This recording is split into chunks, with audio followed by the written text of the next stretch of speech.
پلوشا جو 62(1)(f ہے وہ ایک ادر تھورنی ایشو ہے جس کے اوپر کسی سٹیج کے اوپر یا اسی پارلیمان کو یا آئندہ پارلیمان کو بات کرنی پڑے گی. کیا ہونا چاہیے اس کے اوپر؟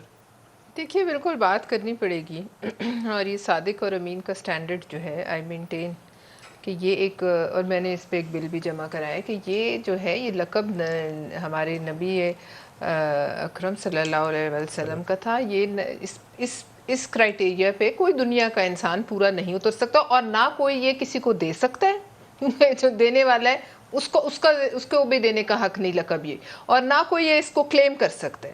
لہذا دونوں غلط. جس نے دیا وہ خود صادق اور امین کتنا ہے، سب سے پہلا سوال تو یہ بنتا ہے. اور پھر اس کو استعمال کرنا سیاست کے لیے، دیکھیے کوئی نہ کوئی کرائٹیریا تو ہوتا ہے. ظاہر ہے کھلم کھلا کوئی جو ہے سلطانہ ڈاکو آ کے یہاں تو ممبر پارلیمنٹ نہیں بننا چاہیے، لیکن اس کی جو باقی جو حالات اور واقعات ہیں ان پہ آج نہیں تو کل ضرور نظر ثانی. دیکھیں یورپ اور امریکہ میں اگر کسی نے ٹیکس چرایا ہو تو بہت بڑا جرم مانا جاتا ہے، اس نے ٹیکس چرا لیا ہے. وہ ہمارے یہاں اس پہ نہیں مانا جاتا. تو یہودیوں کی جیب میں ہاتھ ڈال کے پیسے نکال لو، بھارتیوں سے چندے لے لو، اس کو بھی نہ مانے تو پھر کیا کیا جائے؟